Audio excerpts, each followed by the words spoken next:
Hormuz প্রণালীকে নিয়ে উদ্বেগ। বিশ্ববাজারে তেলের দাম ঊর্ধ্বমুখী।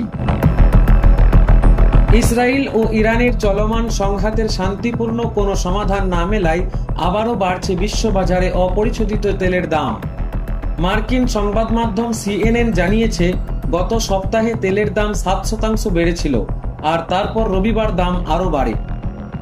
যুক্তরাষ্ট্রের ওয়েস্ট টেক্সাস ইন্টারমিডিয়েট জানিয়েছে, অপরিশোধিত তেলের দাম বেড়ে দাঁড়িয়েছে ব্যারেল প্রতি 73.85 মার্কিন ডলার, যা আগের তুলনায় প্রায় 1.2% বেশি। বিশ্লেষকরা বলছেন, মধ্যপ্রাচ্য থেকে তেল সরবরাহে বিঘ্ন ঘটায় আশঙ্কা এবং হরমুজ প্রণালীর নিরাপত্তা নিয়ে উদ্বেগই এই দাম বাড়ার অন্যতম কারণ। ইসরায়েলের সঙ্গে উত্তেজনার প্রেক্ষিতে পারস্য উপসাগরের প্রবেশদ্বার হরমুজ প্রণালী বন্ধ করার বিষয়টি গুরুত্ব সহকারে বিবেচনা করছে ইরান।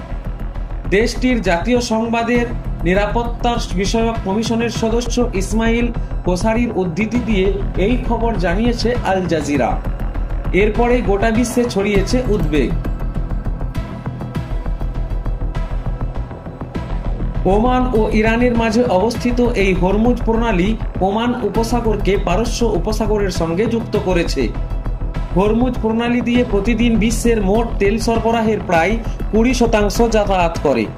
যদি এই সংঘাত আরও বিস্তৃত হয় এবং সৌদি আরব, সংযুক্ত আরব আমিরাত ও ওমান এতে জড়িয়ে পড়ে, তাহলে বিশ্ববাজারে তেলের দাম রেকর্ড মাত্রায় পৌঁছতে পারে বলে সতর্ক করেছেন বিশেষজ্ঞরা।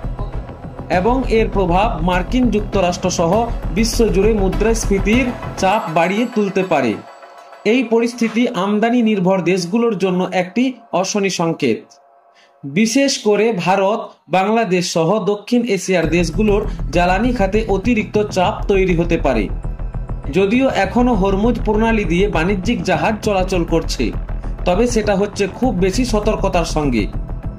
BCA রিসার্চের প্রধান ভূরাজনৈতিক কৌশলবিদ ম্যাট গার্টকেন আল জাজিরাকে বলেন, যদি হরমুজ প্রণালী সত্যিই বন্ধ হয়ে যায়, তাহলে সেটি হবে ইতিহাসের সবচেয়ে বড় তেল সংকট।